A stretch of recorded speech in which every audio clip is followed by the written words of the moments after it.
Hello everyone, this is the GGW Sharks, the 42nd event. It's been 1.5 years that we are running this event twice a month. It's been a success because of you, because of the investors. It's such a vibe, we really appreciate it. So are you ready for the next one? GGW Sharks 42nd. Well, today we have experienced panel of Sharks who've been already before at some of other events, Sharks events before. And we are looking forward to hear what they would say to you today. Now, to get started, I'm going to show you a few slides about Go Global World, present you the Sharks, the rules, and we will jump right into it. Now, what is Go Global World? At Go Global World, we connect startups and investors. It's not just a network or a community. We are technology, and we are doing precise connections with warm investors using your unstructured data. And it's happening lightning fast. If you're a great project, they'll be interested. So register, create your free profile, and try it yourself. How it works, investors create their profile, and they can use their profile to give it to anyone by email, LinkedIn, outside the platform as well. So we can process your external deal flow automatically. You don't have to do this manually any longer.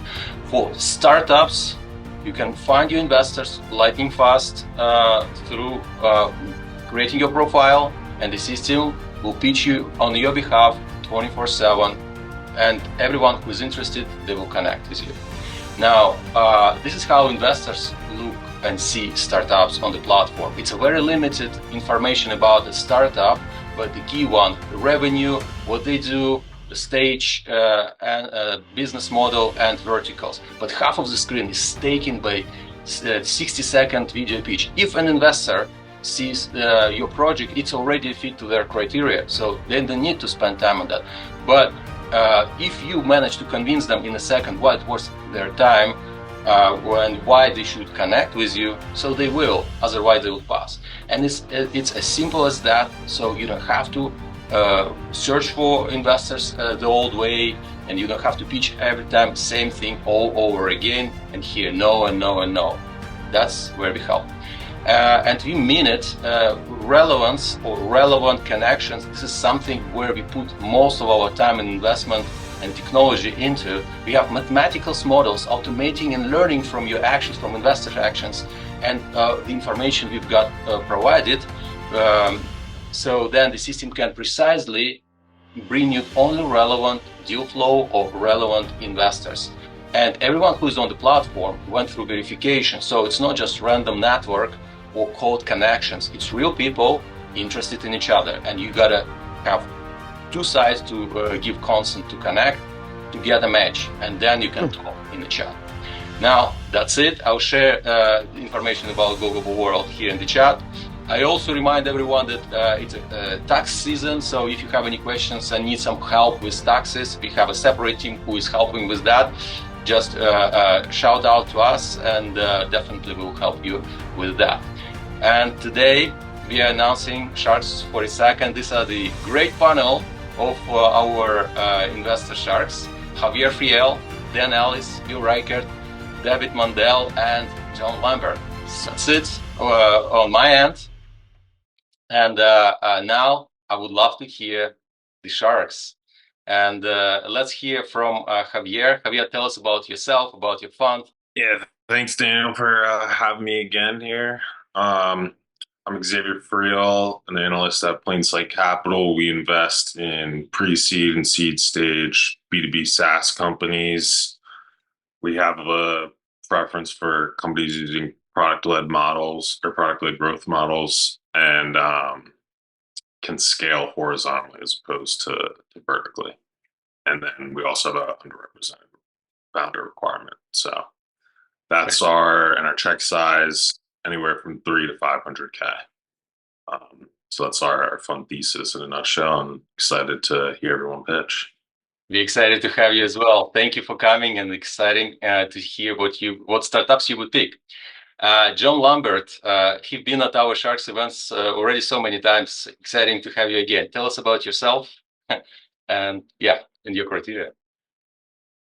Thanks, Daniel. Great to see you as always. I'm a serial entrepreneur. I've had four companies over the years, have exited and now retired. I am a startup mentor in four different accelerator programs, mostly up here in Boston.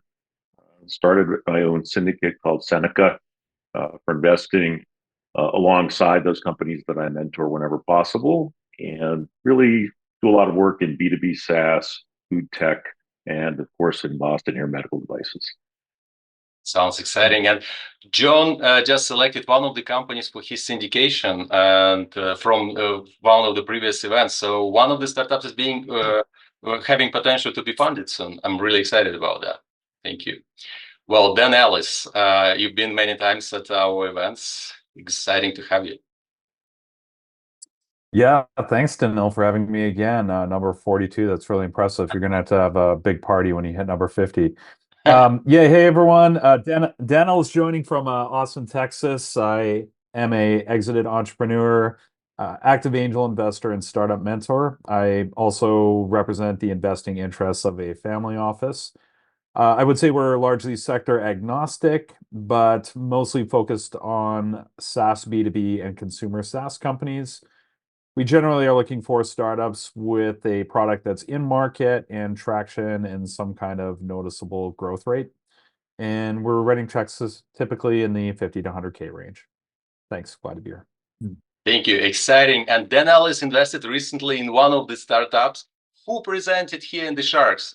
Can you imagine that after 2-minute elevator pitch, he picked that and he says, this is one of the best investments. I mean, I'm not exaggerating. This is what I heard from Dan, and correct me if I'm wrong. I'm really excited about that. Absolutely all true. Yes, there are hits to be found in these meetings. So yeah, thanks a lot, Dano.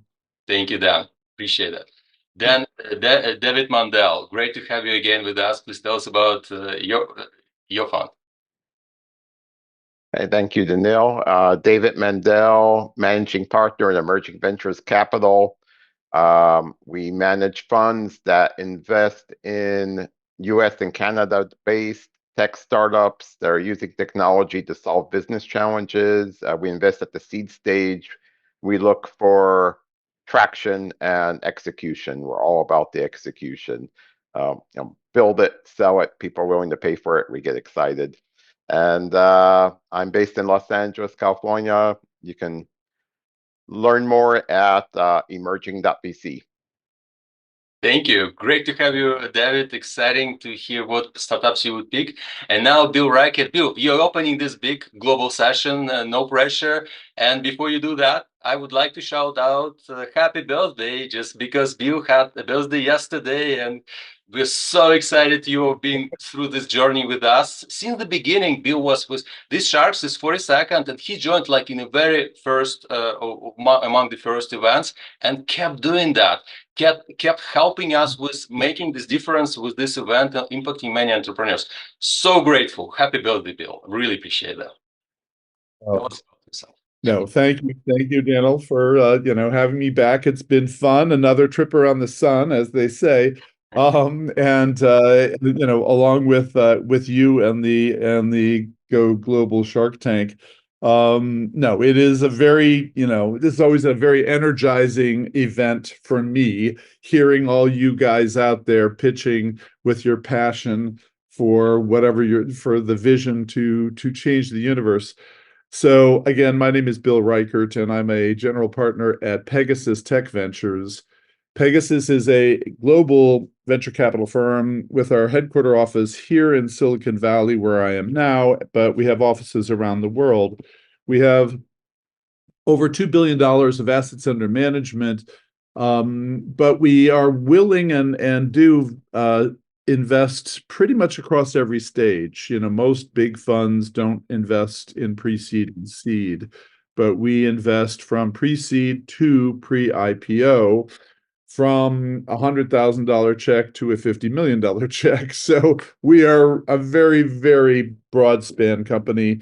We're investors in SpaceX and in SoFi and everything in between. We do hardware and software, and we do smart factories and smart cities and smart homes and smart buildings and anything smart. And we do life science, we do material science, as well as pretty much everything else. So we're very, very broad-based in terms of our appetites and interests. And so what we can bring to the table in addition to our capital is we have a network of over 40 multinational corporations who are our partners, who are looking for emerging technologies that can be of strategic value to them. So that's me, that's Pegasus, and I can hardly wait to hear today's pitches. Exciting to have you all. Thank you, Bill, so much. And this is the moment when we kick off the session. And one small, quick announcement that just learned last week that one of the matches happened on the platform led to an investor investment. One of the investors from New York invested in a startup being in San Francisco because of the match on the platform. Really exciting. That is really happening. So thank you all for your active participation, and we are making this difference in the world together. Well, the first startup to present is Tosh Dutt, Electric Flow Finance. Okay, pleasure to be here. This is my first time here. Happy to meet all the investors and everybody else on the Zoom. I'm Roy Markowitz. I'm co-founder and CEO of Hive. I've been in the fintech industry for close to 15 years. This is my second fintech company. My previous one, Up Capital, got acquired about 3 years ago. When my company got acquired, I said it was about time to hire a financial advisor to help me with financial planning. I was really happy with my financial advisor and started recommending him to all of my friends. I found out from my friends that they all got rejected and my financial advisor would not take them on as customers. I was really surprised. And when I asked him why, he said that in the financial advisory model, I need to see enough AUM in my customers for me to make it worthwhile for me to build out a full financial plan and offer them the service. I found out that there are tens of millions of people in the US that cannot get access to real financial planning and advisors. And that is how we started Hive. We are the developers of Quinn. Quinn is a Gen AI financial advisor agent creating real financial plans and advice at human level for our customers. It's the first AI agent certified and approved by the SEC. Quinn has been live since September, has close to 8,000 customers in all 50 states in the US, and doing this all autonomously. The golden ticket of Quinn is creating the financial plan, and not just investing, but retirement, debt, savings, investing, buying a new home, and answering questions that our customers have as their life change. Like, I just received a 20K bonus, what should I do with the money? At this stage, our Quinn has grown and has become well known. That we just announced yesterday, actually, that we signed a major commercial agreement with Smart Asset. Smart Asset is the biggest marketplace in the US connecting people to financial advisors. They have an issue. About 45% of their customers' money in hand go unmatched because financial advisors won't work with people that don't have enough AUM. And together we signed a major commercial agreement to offer Quinn to 20 to 35,000 new customers every month to come on their platform that look for financial advice and can't find an advisor. You passed That time. is in a nutshell. Your past What, sorry? time. Your past time. Please Yes. wrap this up. What would be your final statement? Yeah, we're raising right now a $4.5 million round. We just started. It's about half committed. We're going to use this money to obviously fulfill this major commercial partnership and many more in the pipeline. Okay. And that's about us in a nutshell. Thank you. Dear Sharks, this is the moment when they ask questions. What do you have to say? Yeah, Roy, very, very impressive. Yeah, good job getting up first. But it sounds like you've got a lot of traction. I'm not sure I heard what your monetization model is, if it's a sort of some element of percent and SaaS, or how are you monetizing? Yeah, great question. So we started out in the beginning to prove our product and models to all the big partners out there. We went direct to consumer, and we made fees from a network of lenders. Most of our customers, unfortunately, have really bad loans, and we help them find loans that they can refinance and make revenue there. Currently, our monetization model is subscription model together with smart assets. I will say the smart asset, the customers that come in are willing to pay and looking to pay hundreds to thousands of dollars for financial advice, and they get rejected. And this is where we come in together with smart assets.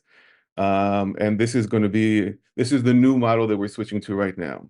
So you're doing a revenue share with smart assets. That's what I heard. Revenue share with a cap. Yes. Okay, and then your lead generation for our friends at SoFi. Is that what I heard?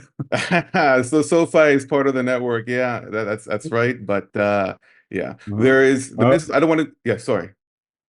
No, good. Somebody else, if they, please. Another shark wants to jump in. Rory, some questions from me. I assume you have a custom LLM of some kind. I'm just curious, like how you've trained that, and like AI is like moving so quickly. What would you say your specific moat is that's gonna not prevent someone else from swooping in and just sort of stealing your business model? Yeah, great question. So it's important to say that we don't develop LLMs. That's not what we do, and we don't intend on developing LLMs. The issue with the financial advisory sector is financial data is completely siloed. My personal data is siloed, and most important financial data is siloed. So what we did is we built two models that are not LLMs in order to do two things. Number one, build a personal financial fingerprint of all of our customers. And number two is the model that actually operates Quinn. We trained it for close to 2 years. It's built already on data for over 8,000 people. And that model itself puts out the answer, and then we're LLM agnostics. We use LLMs just to take our answer and make it more human. We could switch LLMs whenever we want. They wrap us, we don't wrap them. Okay, that's how we look at it. But the IP is in the two models we build that do this very, very specifically. And that is our moat. It is extremely difficult to build out these models. And I will say the biggest difficult part is how do you provide a plan and an advisor and making it a very low lift for the users. The current idea of the industry is let's connect all your financial accounts with Plaid, for example, use the open banking data and use that. The issue with that is you'll have a 95% drop-off rate on onboarding. We are the only company out there that creates financial plans and gives you advice without connecting a single account. We do this with a special data program. We have 56% of our customers complete KYC in less than a minute. And out of those, 85% complete onboarding, plan creation, interview, and so forth. And that is due to the tech, the models, and the data program that we built.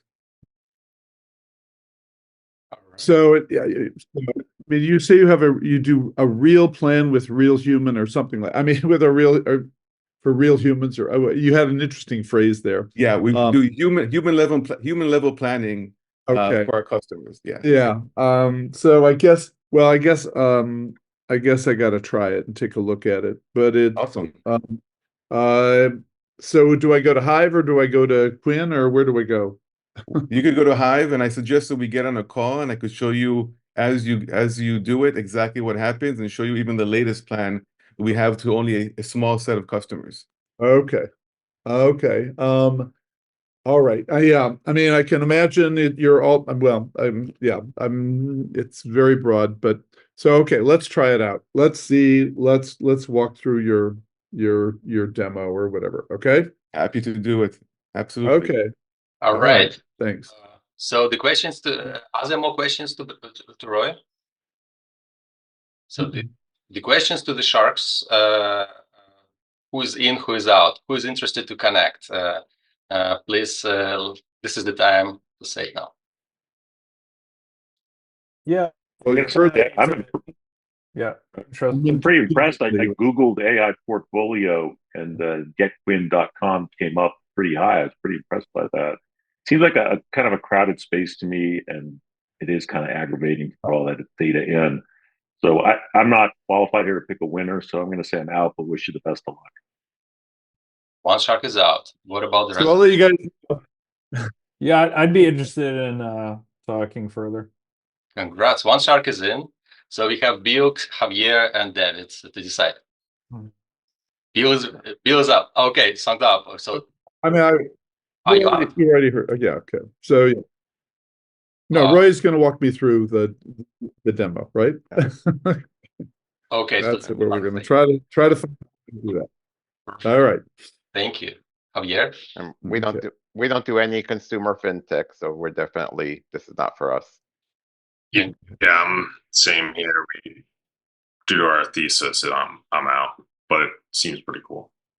Thank you. Fantastic. So Dan and Bill in. Thank you, Roy. Congrats. 2 Sharks. Great start. Please share your GGW profile, support others, and we are moving on. Thank you. The next person to present is Tosh Dutt from Electric Flow, second attempt. Tosh, you there? Okay, I see you. Yes, I'm here. Hi, Sharks. Nice to meet you. You got 2 minutes. I'm Tosh Dutt. I'm the CEO and Okay, great. I'm the CEO and founder of Electric Flow Finance. I'm a serial founder in the EV charging space. David might know me from ChargeNet stations and when I pitched him there. Electric Flow Finance sells network agnostic, discounted public fast charging subscriptions to small and medium fleet operators that are relegated to using public electric vehicle fast charging almost always, and to the retail consumer auto EV market through auto dealers and through with partnerships with auto reinsurance companies. We currently have 36 fleets that are enrolled in our subscriptions in Southern California. We're also negotiating a white label licensing agreement with one of the largest auto reinsurance companies in the US that is a provider of gap coverage, extended warranty coverage to over 10,000 dealers. We are raising a $1.5 million seed round. We have a lead investor that just invested their check, and we have several other VCs that we're talking to as well, and would love to answer any questions, and would love to see if you have interest in what we're doing. Thank you. Right on time. I mean, actually, 1.5 minutes. Well, congrats. Very efficient. Dear Sharks, do you have any questions? Yeah, if I'm an OEM and could I embed your service in my car such that I would know kind of where the closest fast charge is, and I wouldn't have to I wouldn't have to worry about what system it is, et cetera, et cetera. Is that part of the thinking here? If I'm That's exactly it. So one of the big issues around fast charging is I have like 10 different apps that I need to use if I want to fast charge. Yeah.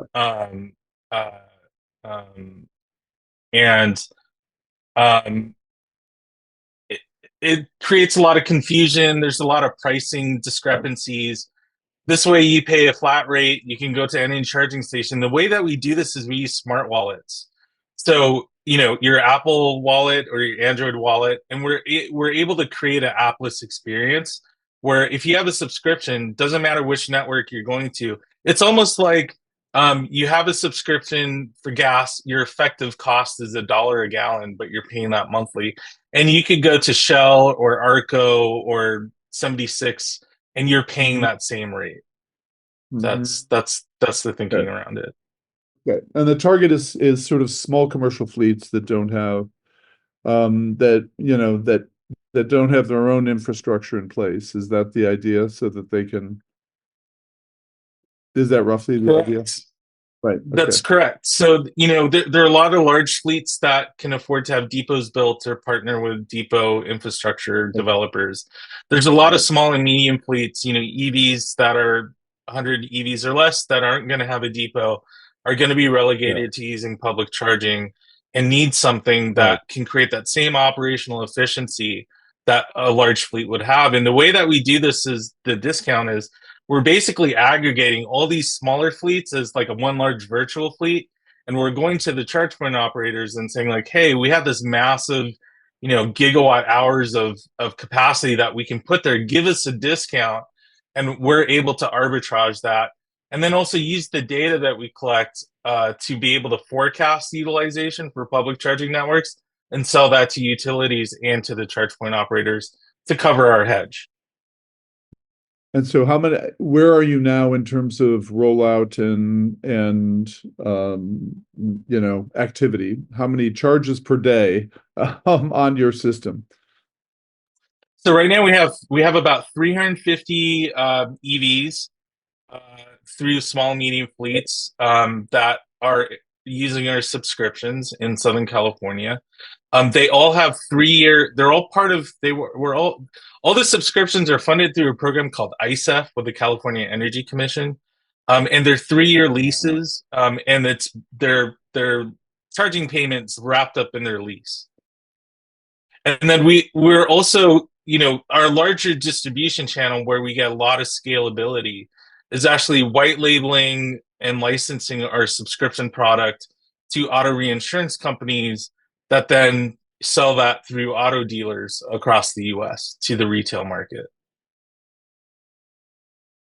Okay. Interesting. Yeah. Some more questions? Okay. Yeah, I think I get it. It just strikes me that this would be like an inherently low margin business. Can you kind of talk about your margins and like what kind of scale do you have to get at in order for this to be like economical and profitable? Yeah, that's a really good question. So, with the ability to essentially buy wholesale energy and arbitrage it, it's a 40 to 45% arbitrage on the rate. And then when you incorporate, selling data and other things that we're able to do to protect our arbitrage, it goes up from there. So in terms of scale, it's not that large of a scale. This may seem like a large number, but it's not really. Like a gigawatt hour is roughly 66 EVs. So, it would be like 5 gigawatt hours to where we could see profitability. Our overhead's super low because all we are contracts and software. That's it. API libraries, a cloud, and smart wallets. That's basically a software platform. And then contracts with subscribers both for fleets and for retail EV buyers and lessees. To double click into that really quick, are those like economics a function of some special arrangement or incentive that California exclusively provides, or is this a model that could work outside of that jurisdiction? It can work outside of that. So it works both for, the models, there's a slight variation in the model depending on whether you're in a regulated utility market and a deregulated utility market. In a regulated market like California, the rate tariffs are already established for the charge point operators. They're already, selling energy in volume. And the advantage that we bring to the table is we're able to, give them enough load as if this is a super large fleet where they can give us as close to their levelized cost of energy as our COGS. And then we use that to arbitrage that. And the arbitrage gets better the more volume that we have. It's very volumetric based. Now, deregulated markets, we would work with a IPP, someone like Nextera, or where we could buy energy based on the capacity that we have and use the charge point operators to host that and pay them a hosting fee, which also lowers their overall operating costs. Okay, thank you. Are there more questions from any other sharks? All right. So this is the moment when we ask this. Okay, go ahead, Bill. Sorry. Yeah. So I'd like to find out more, and I'll be interested in understanding the competitive dynamics for you. But definitely interesting for us. Congrats, one shark is in. Yeah, I'd love to. Yeah. We will connect, no worries. Making it efficient, so many projects are pitching. So what about the rest of the sharks? You guys, is there anyone in, or if you're out, please share your feedback if you have any. Yeah, I'm out for just not a thesis fit for our fund. Got it. Yeah, the same for me. Thank you. Yeah, no worries.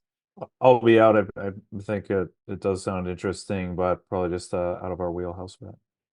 Thank you. Yeah. Out. David? Yeah, same here.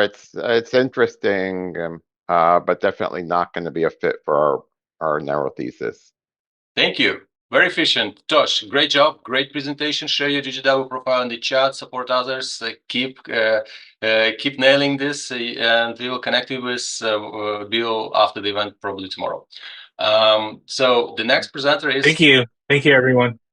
Thank you, Tosh. Marisa, are you ready to present? Okay. Hi. Yes, I am. So female founders is presenting. We don't have many female founders presenting. Every time we're so excited to have female founders presenting. So Marisa, you got 2 minutes. Please tell us about what you do.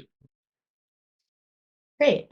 Bill, good to see you again. Thank you, everyone. So I'm the founder of Force Field. We do content verification to prevent against deep fakes, but we do it at the first mile problem of content authentication, which is as the content is being collected. So our patent pending tech works on any IoT. We're currently in conversations with a few VCs to lead our round. We're raising $3 million as a pre-seed. We went through Techstars DC, and we already have first money in from a previous round. So here to answer any questions. It's a very technical product, so I tend to not dig deep on public calls. Thank you. That was very. Yes, Sharks, your questions. Well, that's the fastest pitch I've ever seen. So let me ask a quick question. I'm an investor in a company called Reality Defender. How would your placement be versus what they do? Love them. We would work with them for a full cyber safety stack. We work at the beginning of the collection. They work post-collection in the submission process. So could you clarify who your customers are? Who are you? Yeah. Regulated industries, so insurance. We're looking at news and media, anywhere where there's regulations relating to disinformation or chain of custody and provenance. Okay, so go ahead. Okay, and what's your traction so far? You have actual revenue? Yeah, we do have a little revenue last year from aiding in an investigation for Homeland Security, but we don't have current revenue. No recurring revenue or contracts? We're just not in market yet. We're refining our pilot product for 2 LOIs, so we're currently in development on those. Okay, so what's the industry? What are the industries of the LOIs? Well, it's public safety software platform, so their end users, law enforcement and Homeland Security. So it's a B2B2B software platform. Okay, could you give us a couple more sentences on the sort of how your customers use your product in their workflow? Sure. So for an insurance company, we would be an API or SDK in their app. Pre-installed on the mobile phone. The user can use their native camera to take a photo or a video or the audio record. And then when they're ready to submit it, our blockchain verified metadata would be appended with the submission. So you'd be able to verify in real time if it's a real photo or video. So you're building into the apps right now that do a facial scan. That's your customer, is so that the Actually not a facial scan. So we don't pull any PII. We're a device intel technology. So we're really looking at the device and where the device is and what's around the device. We're not looking at people. But okay, the example you just gave, I'm assuming what you mean is that I take a picture of the dent in my car from an accident and I submit it, and you ensure that it's a real picture of a real dent in my real car so that the insurance company knows this is not a fake claim. Is that the point? Yes, Bill. But the thing is, we're not looking at the photo to comb it to make sure AI was used. We're looking at the device metadata at the moment in time that it was captured to identify that it was in fact a real photo and that the provenance can be established. So we're in the AI arms race where everyone is, after the fact, after collection, they're trying to solve the problem during the submission process. We've solved the problem during the collection process. So for any streaming data, we're able to digitally sign and hash it the way DocuSign works for contracts. Okay. I'm just curious. It doesn't seem like it would be a stretch for like somebody wanting to commit fraud to spoof like metadata. Like maybe again, this is like the technical part of your product that I would have to dive into. It's a little bit out of scope, but yeah, just like comment about that. Like, yeah. So spoofing metadata is as easy as you opening up a picture on your iPhone now and changing the time and the location. So we're putting it on a ledger. So it's there indefinitely for 7+ years. It cannot be changed. And we have a trade secret in our pending patent that disallows any type of live stream hacking on video footage because our technology is there. We've also been talking to Sands Casino and a few other people in the gaming industry. And I can kind of talk about that product implementation. Same technology, different use case. So happy to talk offline. And like I said, we're raising now and our round closes at the end of May. Thank you. Are there more questions to Marissa? Anyone interested to connect? Who is in, who is out? If you guys out, please share your feedback. If you're in, just shout out and we'll connect you. Too early for us. We're all based on execution and traction. Thank you for feedback. Yeah. Same here. It's not quite validated yet in a commercial sense is what I'm reading. Yeah, I'm kind of on the fence for the same reason, although I like early stage, but if we come out of Techstars, my hunch is the valuation might be a bit higher than what I would be looking for based on the traction hearing. Yeah, we did a 9 mil val cap on our previous safe before Techstars came on. Thank you. this would also be early for us. We'd probably be looking for more validation. Yeah, Al, this feels a little like a more enterprisey sales strategy where we're looking for product-led growth. Fantastic. Thank you, Marissa. Great presentation. Great job. And this is the feedback you got. Please share your GGW profile, support others, and we look forward to see you again. Thank you. The next person to present is Kazi from Dreamwell AI. Kazi, are you ready? Yes. Everyone hear me? Yeah, we can hear you well and see you. So you got 2 minutes, and you should say what you got for us. You got 2 minutes. Awesome. Hey, amazing. Okay, thank you. Hi, everyone. So I'm Kazi, founder and CEO of Dreamwell AI, a marketing automation platform focused on the creator economy and landing page A/B testing. So my co-founder, Anthony, was the lead staff engineer at Instacart. He built their API enterprise platform used by Kroger and Walmart. And we've previously raised capital last summer, led by Uber's vice president of marketing and their ex-director of technology. So as a former influencer myself with 1 million followers, I noticed a predictable trend. Brands waste millions of dollars on ads with creators that underperform and spend countless hours on manual, tedious tasks. So we built a software where AI agents can help automate the entire influencer marketing lifecycle from discovery to outreach and A/B testing different variations of the landing page to see which version increases conversion and shows that variation more. We've also developed our own prediction models that can actually predict the ROI from the creators themselves. We launched 5 months ago. We're at just under 100,000 ARR. We expect to double that again by the end of this month. We have our first enterprise deal with Turo that should be launching as well. So that enterprise deal is us building an entire workflow of agents that mimics an entire organization for them. We've also become the top choice for some of the largest AI companies in the world, like Perplexity AI, Copy AI, Wombo AI in our current pipeline has some of the biggest and most popular Gen AI video companies, such as Pika Labs, Moon Valley. We're currently looking for follow-on investors or potential co-leads. We're far along the diligence process with Canada's largest deep tech fund, as well as a few other funds out of the US, raising a $2 million seed. And yeah, that's pretty much it. Right on time. You got even 20 seconds. Congrats. Thank you. Okay. Yeah, Shark. Kazi, we talked just about a year ago, early April of last year. I think you were a little early at the time. How's your traction today? Oh, you did. That's correct. Yeah, so that's cool. So we, like I said, we launched just at the end of October, beginning of November. We're at $120,000 Canadian ARR, which is just under 90,000 US. We have 10 companies, so the average customer pays us about $800 US. We bumped our prices up to $1,000 this month, and we've closed our first customer at that rate.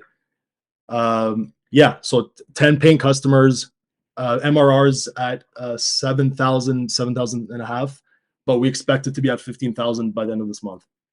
Okay, I would definitely be interested in seeing the updated full deck if you want to send it to me. Yeah, of course. One shark is in. Congrats. So we will connect you with David. Absolutely. What about the rest of the sharks? Kazi, just a point of clarification. Can I understand, are you a tool for brands to engage with influencers or a tool for influencers to run their campaigns? Beautiful. Great question. So it's one software. It's the first software is for the brands. So Nike would log in, put their URL, hit enter, and the whole thing would just be built for them.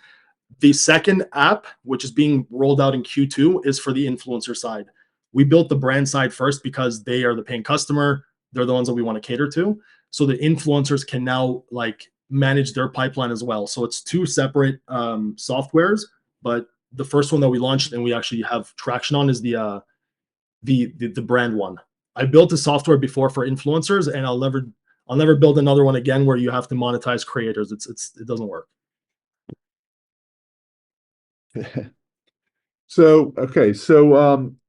Okay, who do you consider to be your closest competitors? I mean, there's this explosion of AI tools for doing marketing campaigns. What am I more narrowly for doing marketing campaigns through influencers, or is it, help me understand kind of where you fit in this? Totally. Yeah. So there are tools. So the creator economy is growing at 35% year to year. So naturally it's attracting a lot of customers or competitors. So there are companies like Grin, Maverick, Creator IQ. I can name 50 of them, right? Yeah. Those are the yes. So there's a lot of them. I can explain the differentiation, but I don't know if we have enough time for that. I can send it in a deck to explain how we differentiate. But the main thing that we differentiate is our actual business model. We're not just looking to compete in the influencer marketing space. The way we look at it is how HubSpot has different modules, sales, CRM, marketing hub. Because we own a tracking pixel, we're able to, for example, enter another vertical by month 8, which is the landing page and A/B testing vertical, which is Optimizely and Mutiny. These are different. This is a different category of product. So for us, we're not looking just to build an influencer marketing tool. We're looking to start at influencer marketing. That's the top of the funnel, and I have the most experience in that. But naturally, we are going to be entering different verticals as well to automate, essentially, to automate the different workflows for the different operations and marketing. Okay. All right. Right. Thanks. Question of the sharks? Yeah. On the brand side, how are you acquiring brands? And also, do you have like a target type of brand that you're looking for that's ideal?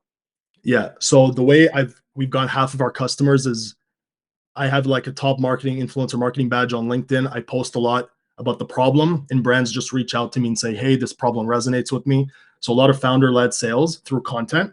I also still have a channel on YouTube with 500,000 subscribers. So naturally I make content and brands still contact me. So I use that as well.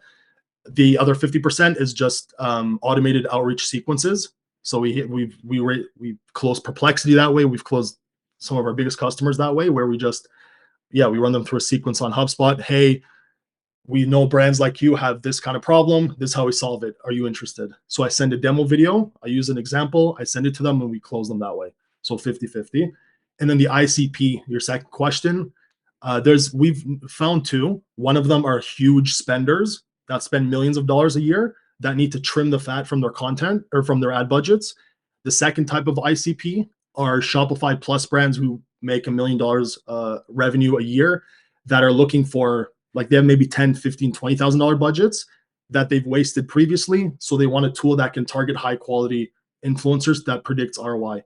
So one of them are huge enterprise companies that spend a lot of money that need to trim the fat on it. And the second ones are the ones that need help targeting the right ones at the earlier stages. Perfect. Are there any sharks interested to connect with Kazi beyond David? Or if you don't, please give feedback. Yeah, I'm gonna have to go to your website and get a better understanding of what you're up to and see if there is possibly a fit here. Amazing. Okay. Dreamwall.ai. That's what I was counting on. Okay, thank you. Thank you. Yeah. What about the rest? Dan, John, Javier? I think it's interesting. It's a pass for me just because I think we have enough portfolio representation. I'm actually an investor in Grin, so I'm kind of standing pat within that category at this time. But yeah, I think putting an AI slant on it is like interesting. It's getting a little bit frothy and crowded out there with this, so I would like definitely like just my offhand remark would be to like focus down on a particular niche. Thank you, Dan. Yeah. John? Grin. It's funny. Yeah, it seems like a pretty crowded space to me, and I'm just not good at picking the winners in this. Kind of like with video gaming and social media, I just hate putting money in spaces where it just sucks up so much of my kids' time when they should be studying. That's All right. Thank Sorry you for very much. that. Kazi, great job. Please share your GGW profile. Keep pitching, and we'll connect you with David afterwards, probably tomorrow. Thank you. And support others, as everyone else. Amazing. Arthur Moreau. Thank you. Arthur Moreau, you next. Are you there? Arthur? Yes. Hi, everyone. Yes. Yes. Do you hear me? Yeah, we can hear you well and see you. You got 2 minutes, and this is the time you're kind of start. Hi, everyone. We're Datablaze, a co-pilot for e-commerce. So we believe that the e-commerce industry is at a turning point. E-commerce managers are fed up of AI solutions. We've talked to many e-commerce managers who have lied at AI solutions that auto-optimize their website and crash the website and created many loss in revenue. And so that is why we're really bringing an AI co-pilot. This AI co-pilot simulates user journey in the forgotten part of the conversion funnel, which is the really on-site part. It simulates customer journey, it simulates A/B tests, and it provides a very strong opinion about what should be built next. So to quote one of the customers, we provide answer, not just data, unlike most of our competitors. We've launched 3 months ago with 9 paying customers, 57 free customers, so $1,000 monthly recurring revenue. And yeah, for us, it's merely an automation of our former job. I worked for 3 years as data analyst in the e-commerce industry, along with my co-founder. Our bread and butter was to help e-commerce manager optimize a customer journey. And now we're just making a SaaS out of our former job. And yeah, for that, we're looking for 500,000 pre-seed funds. And that would be about it. Oh, well, yeah, no, so sorry, Kazi,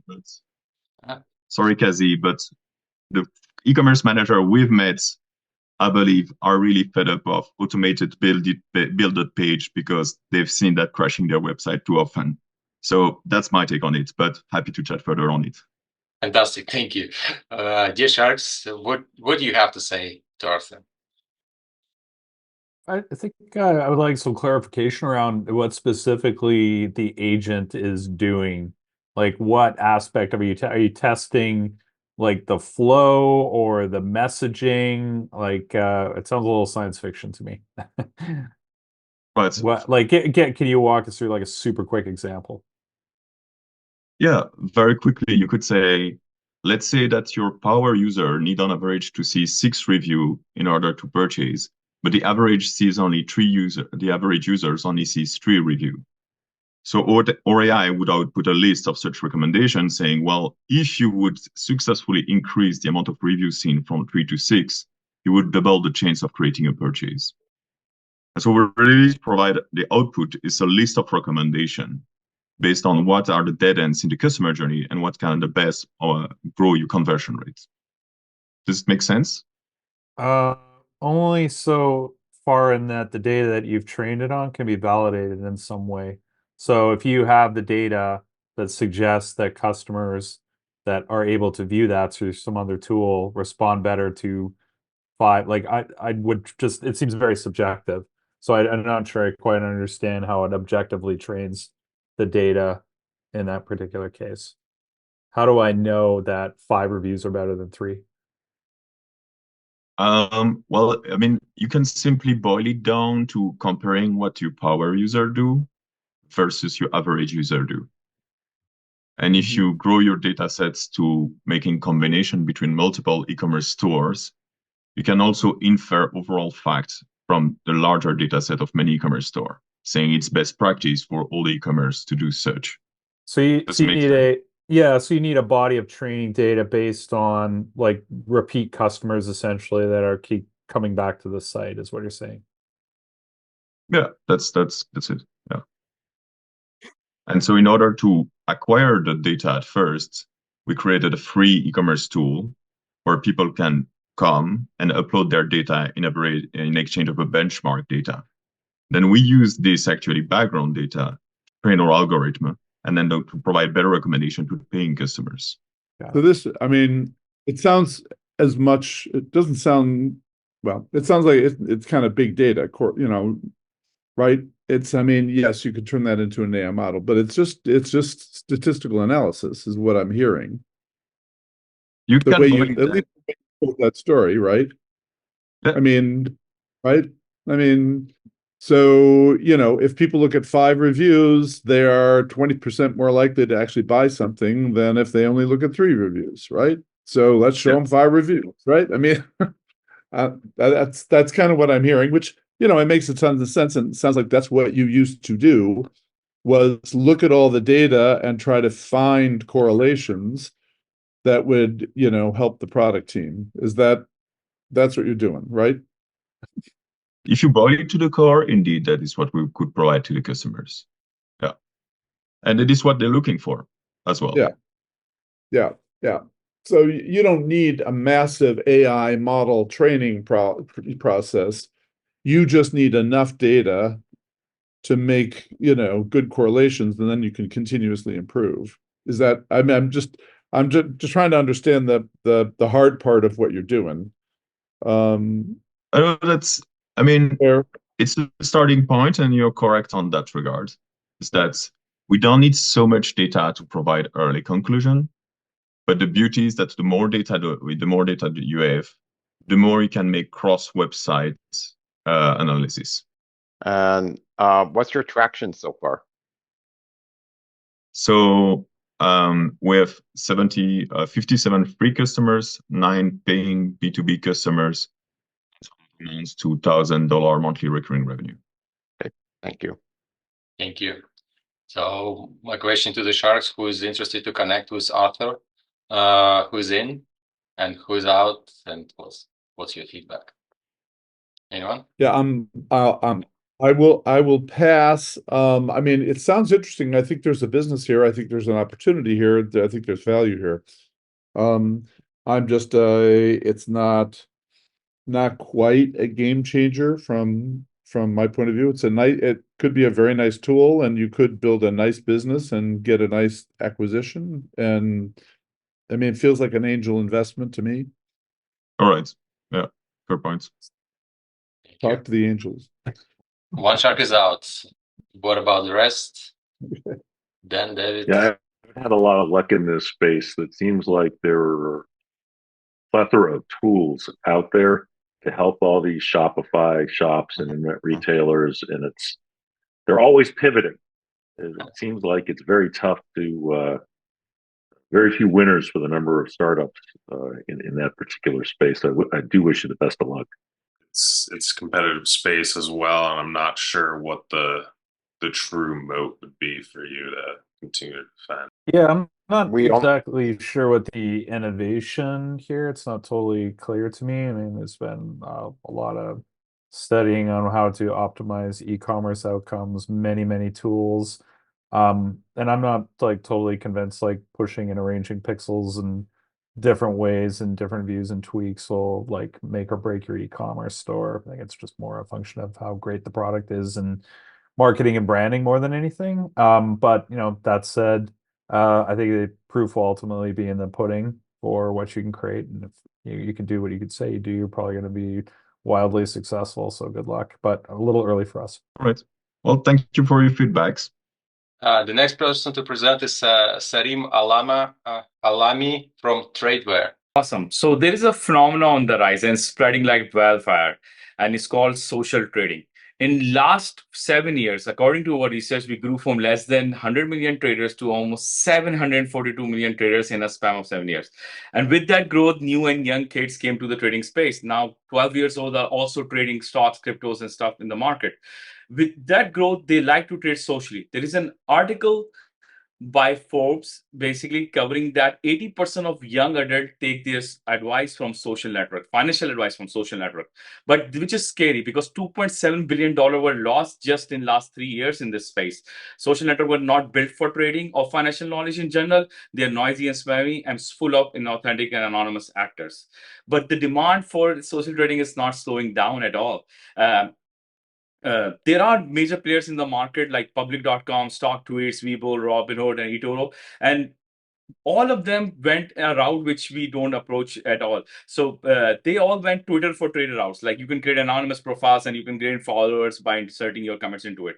Well, we are the only platform out there for consumers, which is like LinkedIn. We are a people-first platform which allow people to build their own profiles inside financial trading careers and stuff like that, and allow other people to discover them. We are an AI-led company because AI is the name of the game, and the future of all companies will be built upon it. We use a credibility system matrix within our social network to allow, by scanning their social behavior and their investment behavior, we give them credibility scores where people can discover other people. So let's say right now, if you want to, I'm a really good day trader, but I'm not good of an options trader and I'm trying to learn options trading.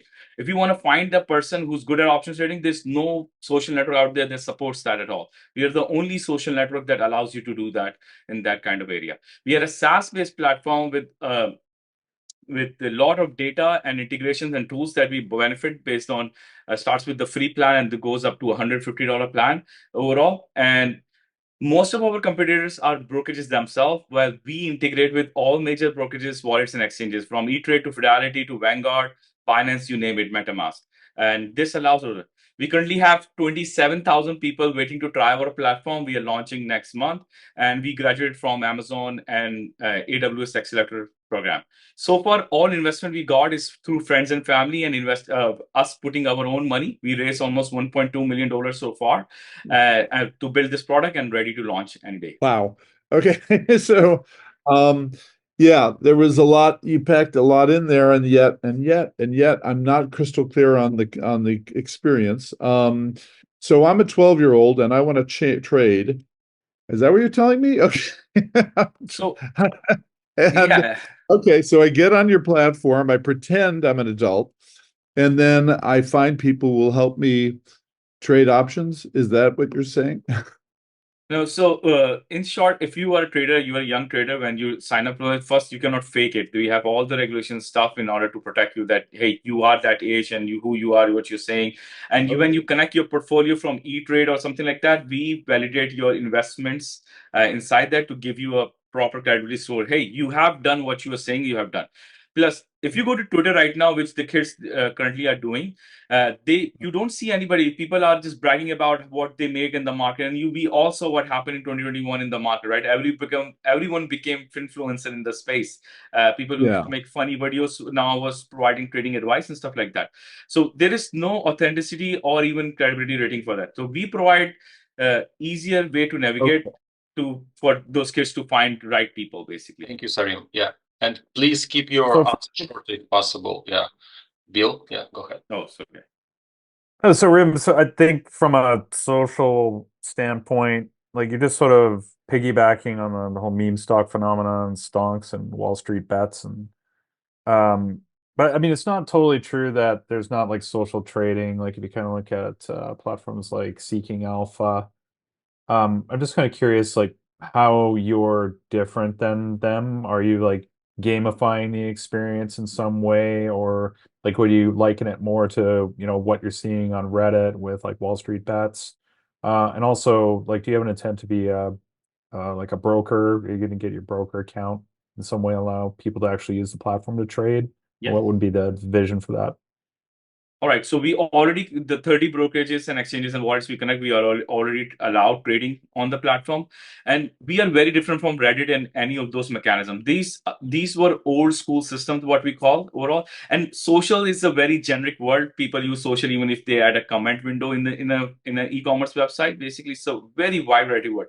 Think of it us as LinkedIn. We are purely like LinkedIn in the way that you can build your investor profile, your journey profile in there, and people can discover you with that, which you can't do it on other. Actually, we don't work against Reddit or Twitter or any of those platforms, but people from those channels build their profile onto Traderverse to share them on their Reddits and their Twitters and all those kind of things as well. So we are totally LinkedIn for things. So we work in junction with other social networks. How do you make it fun? So we are gamified. What brings people? Yeah, okay. Yeah. So we are fully gamified. We actually have our AI does behavioral analysis and give you certain traits and stuff. Like, hey, this guy is a chartist. This guy is a researcher. This guy is a trader with option trading and advanced strategy, stuff like that. This guy does this. So and when you climb on level, as you push more content down, you earn credibility rating per post as you go. And we have very good patented formula that we work with. And who pays? So it's a SaaS-based subscription. You join for free. You go in and stuff like that. But if you want more real-time data about the investment, social insight stuff, you start with the $999 plan. So all consumer pays, and the plan goes up to $150 based on if you want more real-time data, you more in-depth central data, plus tools and stuff like that. Last week, one thing that happened different to us, we got called in by New York Stock Exchange. We were there at their headquarters overall to because we have a B2B model as well in part of it. They were looking at our data, how we analyze the personalities of trader. They wanted to use this data to do a customized product offering for their products into our platform. So we have a whole marketplace where people can come and sell their watch lists, sell their algos and stuff inside Traderverse as well. Thank you. Yeah, Sharks, who is interested to connect with Sarim, or you have some feedback to Sarim? You've got an interesting looking website there. It's pretty dystopian. Very nicely done, and then congratulations on getting to almost 30,000 signups. It looks like on your waiting list. I get nervous when I see startups trying to do so many different things, and again, it's social. I'm not quite sure where the real money comes. It seems to be in the trading or pumping up your own stock. So it's probably not a good fit for me. But best of luck there, Sarim. Thank you, John. One shark is out. What about the rest? Yeah, I'm out. It's not a fit for our firm, thesis wise. Fair enough. Thank you, Javier. Two sharks are out. Bill, Dan. Yeah, this is it's a little bit, this space is a little bit too noisy for us, just in terms of trying to figure out. I mean, are you really disrupting social trading, or are you enabling social trading? We are disrupting, yeah. You're disrupting. Okay, so you're gonna eliminate social trading. That's what you're saying? Yeah, I don't think the so. traditional way of social trading, we are trying to bring more honesty and credibility to it, basically. Okay, that's what you're saying. Okay. Thank you. Okay. Yeah, I'm not a good fit for us. Okay. But thanks. Dan, that is not a fit as well, right? Okay. I'm like on the fence. I actually do think I want to talk to you. I think it's like early. I mean, so I'd be happy to have a conversation, but I don't want to represent that we would be investing at this stage. But I think like I would like to like track your progress and see your launch and see if you're capable of creating enough buzz around this. And I would definitely say like I'm big question marks around the business model. I think just with respect to your pitch, I'd encourage you to refine that so that let's assume it's a hit and you can bring millions of people to the platform and it has a tremendous amount of buzz. How do you turn that into profit? That would be like a big question mark with me. But I will talk to you, sure. Fantastic feedback. Thank you. Appreciate that. One Shark is in. Congrats. And David, what's your turn? What's your say? Oh, you're a smart guy doing something interesting, but it's definitely outside the box for us on almost every parameter. We don't do social. We don't do any trading kind of fintech. We don't, and it's also would have been way too early even if we did, but it's way out the box for us. So I have to pass. Thank you. Thank you. Sorry, take best use of this feedback. Thank you so much, guys. Good luck. Share your GGW profile and support others. We move on. Massey Brands from Crew. Massey? Yeah. Ready? Yeah. Can y'all hear me? Yeah, I can hear and see you. Right. Fantastic. So, well, Awesome. you got 2 minutes. We look forward to hear from you. All right, thanks. Appreciate your time here, Sharks. I'm Massey, founder of Crew. So basically, what we're building is an AI to predict compatibility and facilitate meaningful relationships. We've been building inside of the community engagement space, built some popular Discord apps. We have 50,000 daily active users. We boost engagement and retention by 130% on average for these communities. But we started looking into the data because to me, 130% is not enough. I need to build something that is 10x or it's really kind of not worth my time. And so I started looking at these communities because even still on average, the average member has about 5% retention after 2 weeks. And I started looking at what is the difference between the members who join these communities and stick around and those who just churn and stop engaging. And what I noticed, it was those who have a really cool conversation and build a meaningful relationship. And so I realized the gamification, the game tools that we're building were fun and all, but that actually is not what needs to be made. We need to fundamentally develop and understand what makes people click and connect. And so I have a background in applied physics, other AI guide my teams, IBM, CTOs, small exit inside the gaming space, COO, small game exit on the e-commerce in BD space. And what we've decided is that what we really want to build is a foundational model that predicts compatibility. We have about 1 billion messages worth of data. We've built some pretty large models beforehand. So we're actually building a tool that takes in user data of people who've continued to match in the past and then actually predict if they'll continue to have conversations, whether it's platonic, professional, or romantic. We want to understand how humans connect. So right now we're working on building out our a data model from our Discord platform and then partner in conversations with partnering with other third-party platforms and communities on how we can best connect their members, whether again platonic, professional, or romantic. And so we're in the process of launching our first model. That's basic statistics. We need about $3 million to go train our next level model with the data that we have.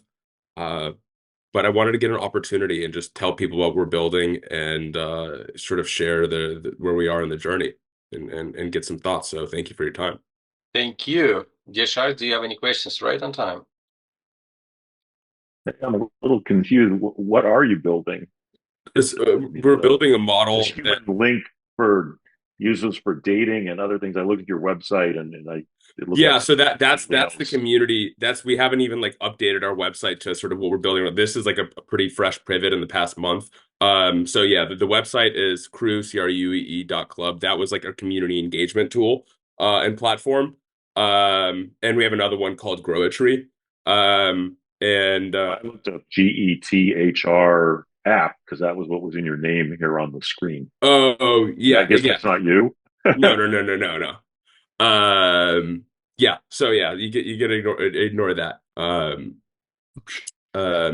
Yeah. So yeah, basically, we're building a foundational model. Initially, probably going to sell to enterprises and other communities to match their members, but the long-term goal is to build our own platform that you go to, sort of like a WhatsApp competitor. That not only does it connect you with, not only do you manage your messages there, but it also then connects you with new people who are like-minded. And then sort of like TikTok has a For You page, but a For Us page, where it actually puts in content, icebreakers, and prompts to actually help you explore the dimensions of your personality with the other person, so you can actually deeply connect and maintain those relationships. But first, B2B play to help communities stay strong and grow better. Thank you. Comes up with better prompts than Tinder. Yeah, I mean that's embarrassingly bad.